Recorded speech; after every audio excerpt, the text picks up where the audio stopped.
मुअज़्ज़ज़ मेंबरान assembly, पिंडी और इस्लामाबाद और दीगर जगहों से आए हुए भाई बहन, बुजुर्ग, माएँ, बेटियां, बेटे, अस्सलाम अलैकुम। आप सबको नवाज शरीफ और शहबाज शरीफ की तरफ से भी अस्सलाम अलैकुम। मेरे भाइयों और बहनों, कहीं गलत फहमी तो नहीं हुई कि लॉन्ग मार्च आज था? जितना बड़ा जम्मे गफीर आज यहाँ मौजूद है, मुझे तो लग रहा है कि आपको गलत फहमी हुई थी कि आज लॉन्ग मार्च आज है। और ये अगर प्रोटेस्ट रैली है और ये अगर एहतजाज है तो कान खोल के सुन भी लो और आंखें खोल के देख भी लो कि जिस दिन अवाम लॉन्ग मार्च के लिए यहाँ पहुंचेगी, यहाँ क्या आलम होगा। देखो मेरे भाइयों और बहनों,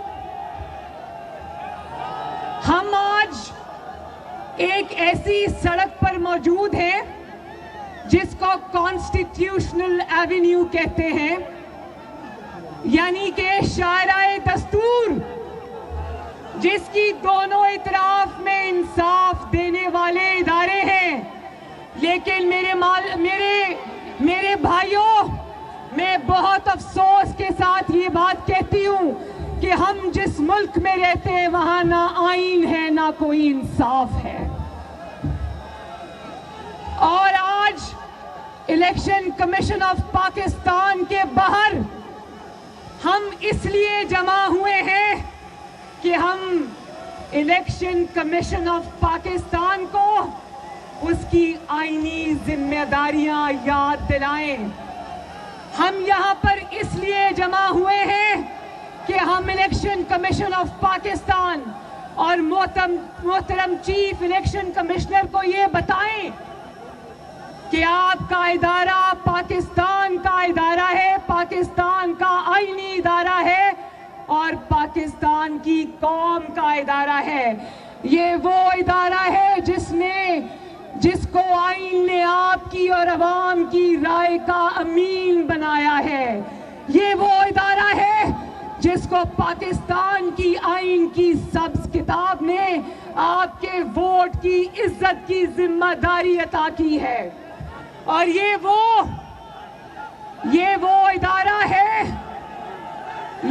इदारा है जिसको अवाम के वोट की इज्जत करवानी थी। बताओ, अवाम के वोट की इज्जत करवाई इस इदारे ने? मैं आज आपको पाकिस्तान की तारीख के सबसे बड़े फ्रॉड की कहानी सुनाती हूँ। जानते हो उस फ्रॉड का नाम क्या है? उस फ्रॉड का नाम है तहरीक-ए-इंसाफ फॉरेन फंडिंग केस। क्या नाम है? अब मेरे पीछे पीछे बोलना है ताकि मुझे पता चले कि आप मेरी बात सुन रहे हो और आपको आवाज आ रही है, और ये कि आपको अपनी बहन और बेटी की बात समझ आ रही है। क्या आप जानते हैं कि नवंबर 2014 यानी 2014 में तकरीबन 7 साल पहले, 6.5 साल पहले ये केस दायर हुआ था। कितने साल पहले? अब तक नवाज शरीफ का केस तो दिनों में चलता है और दिनों में खत्म होता है, और दिन में 2-2 समातें भी होती हैं, लेकिन 7 साल में इस इदारे ने अभी तक सिर्फ 70 समातें की। कितनी समातें? और जानते हो ये जो जाली खान है, पाकिस्तान पर जो अजाब मुसल्लत किया हुआ है, उसका नाम क्या है? जानते हो कि इमरान खान ने इस मुकदमे को मुलतवी कराने की कितनी बार कोशिश की? 30 बार। कितनी बार? कौन कहता था कि अगर चोरी नहीं की तो तलाशी दे दो? कौन कहता था? आज पीडीएम और अवाम आपसे पूछती है कि अगर चोरी नहीं की तो 30 बार मुकदमे को रुकवाने की कोशिश क्यों की? और जानते हो इस ताबेदार खान ने 6 मरतबा हाई कोर्ट में दरखास्तें दी कि इलेक्शन कमीशन ऑफ पाकिस्तान इस मुकदमे की समाअत नहीं कर सकता। 6 दरखास्तें दी। कितनी दरखास्तें दी? और जानते हो कि एक कमेटी बनाई ईसीपी ने, इलेक्शन कमीशन ऑफ पाकिस्तान ने एक कमेटी बनाई जिसको कहते हैं स्क्रूटनी कमेटी, जिसको कहते हैं तहकीकाती कमेटी, जिसका काम था तहकीकात करके उसकी तफसीलात अवाम के सामने रखना। लेकिन जब तहकीकात शुरू हुई तो ऐसी जराइम की ऐसी लंबी दास्तान सामने आई कि क्योंकि ऊपर से हुक्म था तो तहकीकाती कमेटी को, स्क्रूटनी कमेटी को कहा गया कि इनके ऊपर हथौला रखो। इमरान खान की और ईसीपी की ताबेदार बन गई। जानते हो कितने साल हो गए? 3 साल हो गए। स्क्रूटनी कमेटी अभी तक इसकी तहकीकात ही करती जा रही। कितने साल हो गए? हालांकि इतने वाज़े और होश उड़ा देने वाले हकायक हैं जिनका फैसला 3 साल तो क्या 3 दिन में हो सकता है, लेकिन 3 साल से ये सांप बनकर उसके ऊपर बैठे हुए हैं। और जानते हो कि 80 समाअतों के दौरान इमरान खान ने कम से कम 24 मरतबा कार्रवाई रुकवाने की कोशिश की। कितनी मरतबा? और 4 दरखास्तें दी कि कार्रवाई को खुफिया रखा जाए। कितनी दरखास्तें दी? और अगर इतना ही आपका दामन साफ था तो क्यों दरखास्तें दी कि कार्रवाई को खुफिया रखा जाए? इसका मतलब है चोरी तो हुई है, और ना सिर्फ चोरी हुई है बल्कि बहुत बड़ी चोरी हुई है। लगाना चाहता हूँ, दुनिया को बताना चाहता हूँ, काजी को सुनाना चाहता हूँ, काजी को सुनाना चाहता हूँ। और देखो बयान बदलना तो इनका रोज का काम है, इसीलिए इनको यू टर्न खान कहते हैं। क्या कहते हैं? इन्होंने यहाँ सिर्फ बयानात नहीं बदले, इन्होंने 8 वकील बदले, 8 वकील बदले। लेकिन 8 कितने वकील बदले? लेकिन 8 वकीला को बदलने के बाद भी चोरी नहीं छुपी। बोलो, चोरी नहीं छुपी। और जानते हो कि स्टेट बैंक ऑफ पाकिस्तान ने, जो कि एक और कौमी इदारा है, उसने इमरान खान के 23 खुफिया बैंक अकाउंट पकड़े। कितने बैंक अकाउंट्स पकड़े? जो बैंक अकाउंट्स इसने ईसीपी से और पाकिस्तान की आवाम से छुपा कर रखे थे, वो 23 बैंक अकाउंट्स जो स्टेट बैंक ऑफ पाकिस्तान है उसने पकड़ लिए इसके। और ये 23 बैंक अकाउंट्स इस इमरान खान के दस्तखतों के साथ ऑपरेट हो रहे थे। ये नहीं कि इनको पता नहीं था, जानबूझ के पाकिस्तान की आवाम से और ईसीपी से अपना जुर्म छुपाया इन्होंने। और स्क्रूटनी कमेटी खुद ये एतराफ करती है कि ये हकायक हम आपको फराहम नहीं कर सकते क्योंकि इमरान खान ने मना किया है। मेरे भाइयों, अब पता चला कि चोर चोर चोर की गिरदान करने वाला खुद सबसे बड़ा चोर निकला। क्या आप ये जानते हो? एक और जुर्म सुन लो। जानते हो ये पैसा जो इमरान खान के अकाउंट्स में आया, पाकिस्तान तहरीक इंसाफ के अकाउंट से आया। ये कैसे आया जानते हो? किसके जरिए आया? हुंडी के जरिए। हुंडी के जरिए। किसके जरिए आया जानते हो ना? हुंडी के जरिए कौन सा पैसा लाया जाता है जानते हो ना? अब पता चला कि ये कंटेनर पर चढ़कर धरने में क्यों अवाम को तरगीब देता था कि हुंडी के जरिए पैसे मंगवाओ, क्योंकि ये खुद हुंडी के जरिए ये चोरी और पता नहीं खुफिया का पैसा कहां से मंगवा रहा था। और मेरे भाइयों बहनों, ये बताओ क्या जानते हो किन 2 मुल्कों से इसको फंडिंग हुई? जानते हो? 2 मुल्कों से इसको बहुत बड़े बड़े फंड आए। एक है इंडिया, भारत, क्या? और दूसरा है इस्राइल। वो इस्राइल जो फलस्तीनियों के ऊपर मजालिम पर मजालिम ढा रहा है। इस्राइली इमरान खान को पैसा दे रहे थे। अब जानते हो कि ये पैसा खुफिया अकाउंट्स में क्यों आया? और ये भी जानते हो कि ये पैसा हुंडी के जरिए भी आया और इमरान खान के जाती मुलाजमों के अकाउंट्स में आया। किन के अकाउंट्स में आया? और इसको फंडिंग इंडिया से जानते हो किसने की? भारतीय जनता पार्टी के अरकान ने, जिसका नाम दोसांझ है। दोसांझ, ये लिखा है मेरे पास ये नाम, उसका नाम है इंद्रजीत दोसांझ। भारतीय जनता पार्टी का वो मेंबर है, उसने इसको फॉरेन फंडिंग में पैसा दिया। और जिस इस्राएली ने इसको पैसा दिया उसका नाम है बैरी सी शेप्स। और ये भी मैं आपको बता दूं कि ऐसी बेतहाशा कंपनियों और लोगों ने इसको पैसा दिया। और अब देखो, जब आप भारतीय जनता पार्टी के लोगों से फंड लोगे तो फिर मोदी की जीतने की दुआएं क्यों नहीं मांगी जाएंगी?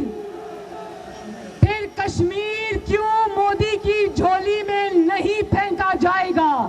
भाई, जिनसे आप पैसे लेते हो उनका काम भी तो करना पड़ता है ना। फिर करना पड़ता है कि नहीं करना पड़ता? और फिर मेरे भाइयों ध्यान से ये बात सुनना। और जब कहता है ना कि पीडीएम से मुझे कोई फर्क नहीं पड़ा, पीडीएम से इतना फर्क पड़ा है कि जो 7 साल से केस दबाकर बैठा हुआ है वो इसको खोलना पड़ गया है। और जानते हो, जब पीडीएम ने और अवाम के दबाव में जवाब देना पड़ा तो इसने क्या जवाब दिया जानते हो? कहता है कि मुझे नहीं पता, ये सब मेरे एजेंट्स ने किया है। किसने किया है?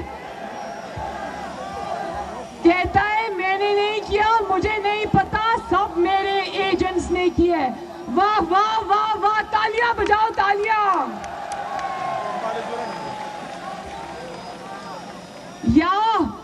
या तो वो खुद बहुत बड़ा बेवकूफ है या वो मेरे भाइयों पीडीएम को और पाकिस्तान की आवाम को बेवकूफ समझता है।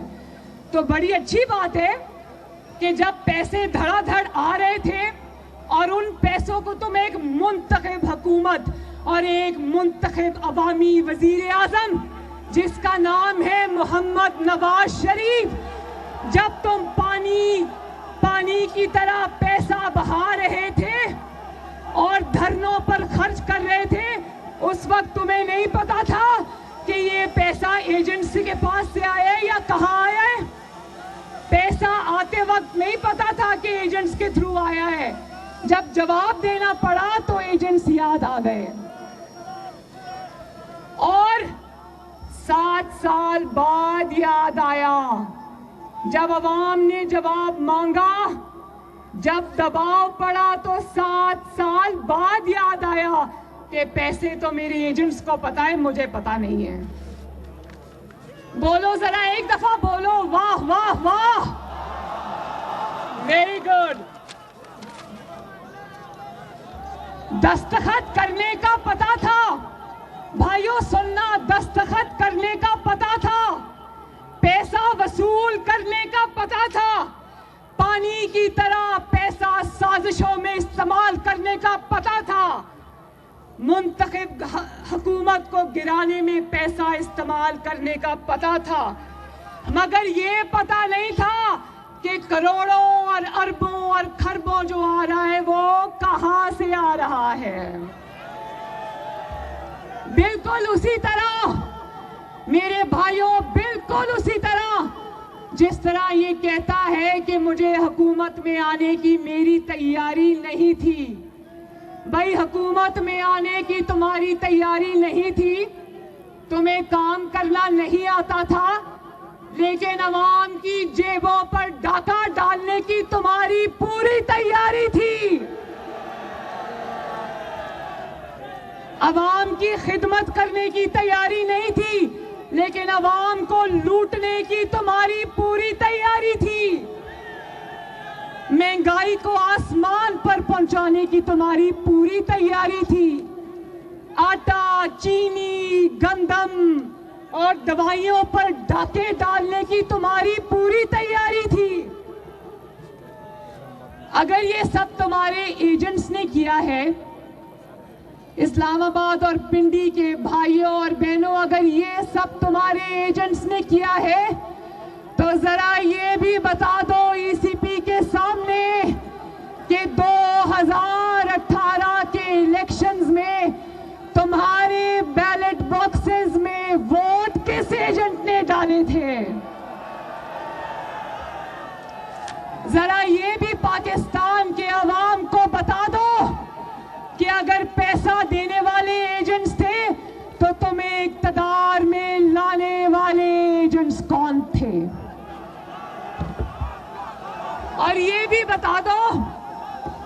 बता दो कि साकिब निसार से तुम्हें जाली साकिब और अमीन, सादिक और अमीन नहीं, साकिब और अमीन का सर्टिफिकेट दिलवाने वाले एजेंट्स कौन थे।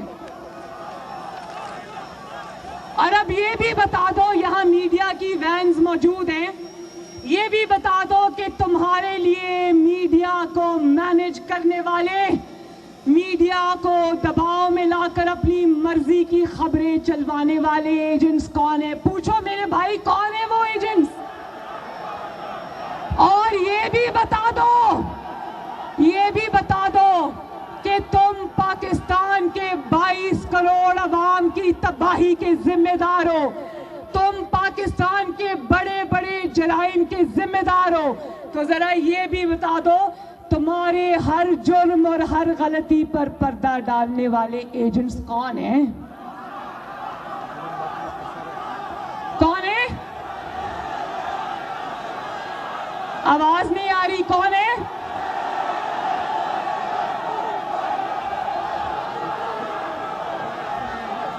काश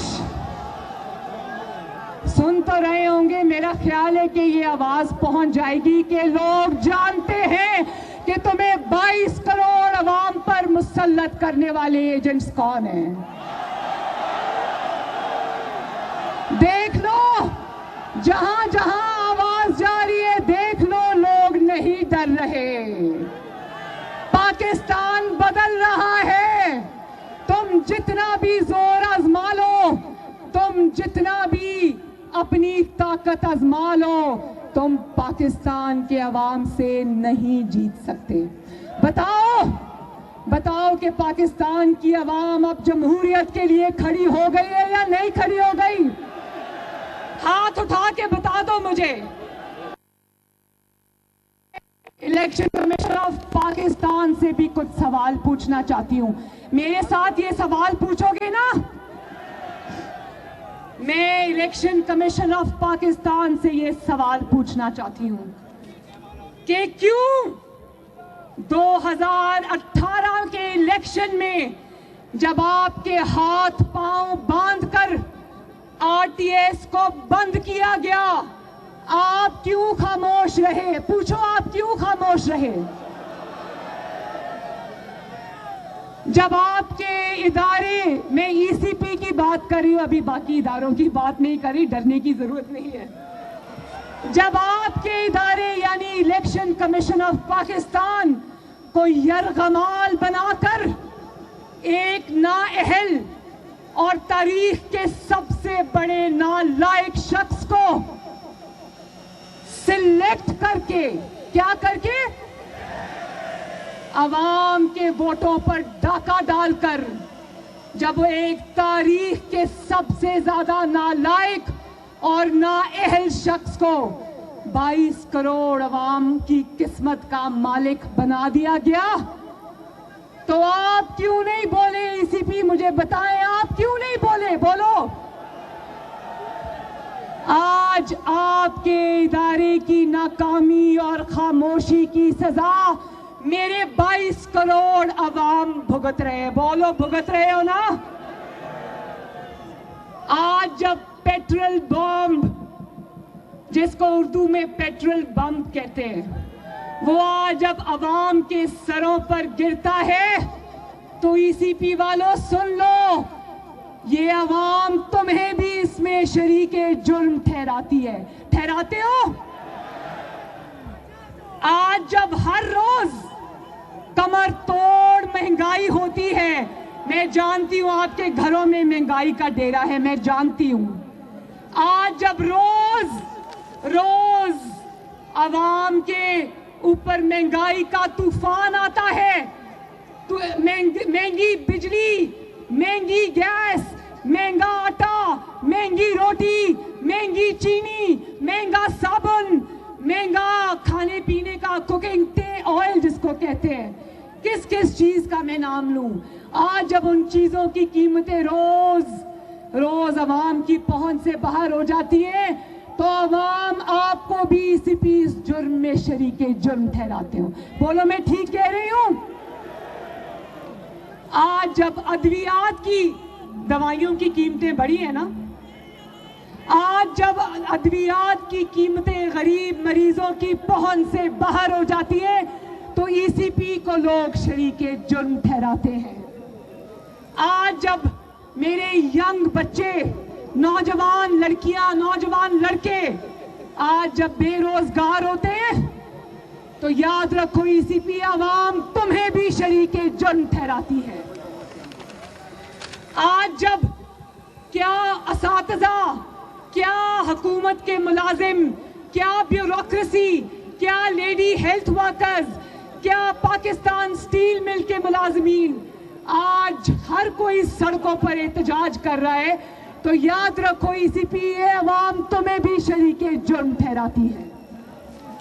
आज जब गर्दिशी कर्जा 3000 अरब की बुलंद सतह पर चला जाता है, लेकिन अवाम को तब भी बिजली नहीं मिल रही, तो याद रखो ईसीपी लोग आपको भी शरीके जुर्म ठहराते हैं। ठहराते हैं।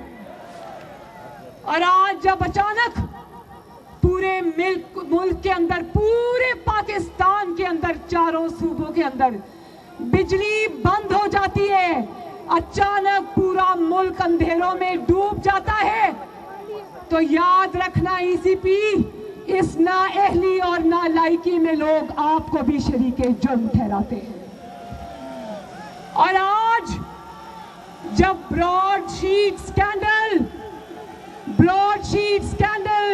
जिसको पाकिस्तान की आवाम फ्रॉडशीट स्कैंडल को कहते हैं, आज जब उसमें ये हकायक सामने आते हैं कि तुमने 22 करोड़ अवाम के खून पसीने की कमाई चुपचाप रातों रात स्मगल करवा दी पाकिस्तानी हाई कमीशन में, और वो जाली फार्म उसको ले उड़ी, वो तुमने भेजी ही इसलिए थी कि क्योंकि तुम्हें पता था वो जब्त हो जाएगी।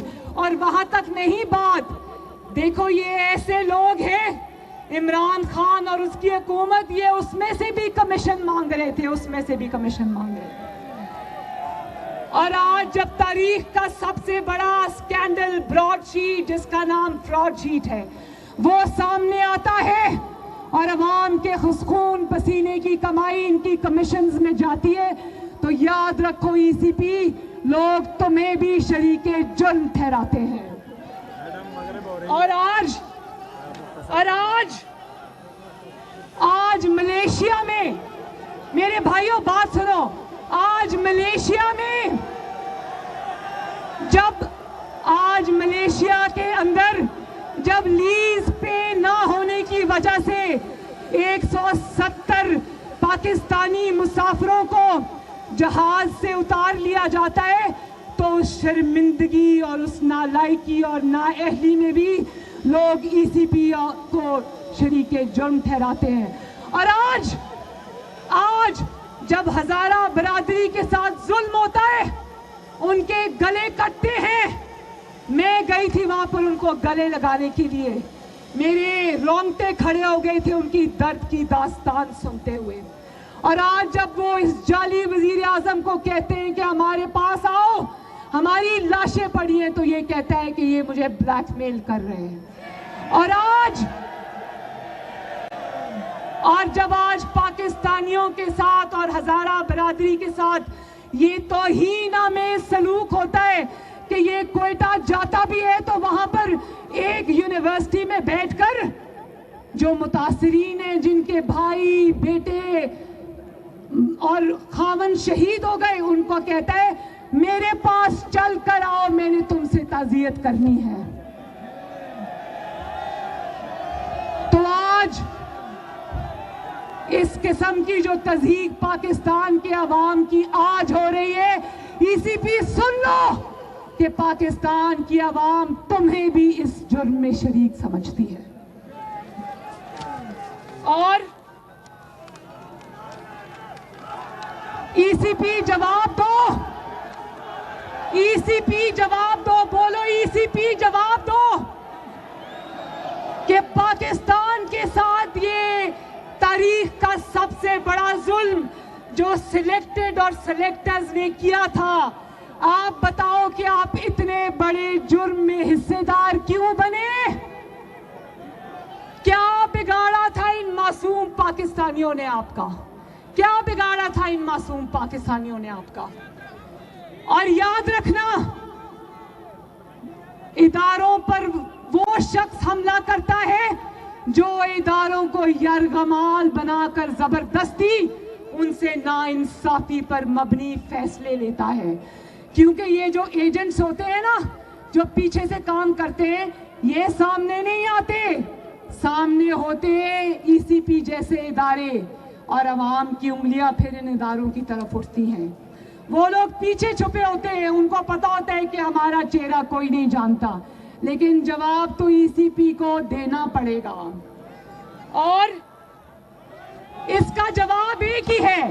आखिर में बस एक बात, आखिर में बस एक बात, क्योंकि एक मिनट, आखिर में एक ही बात, आखिर में एक ही बात,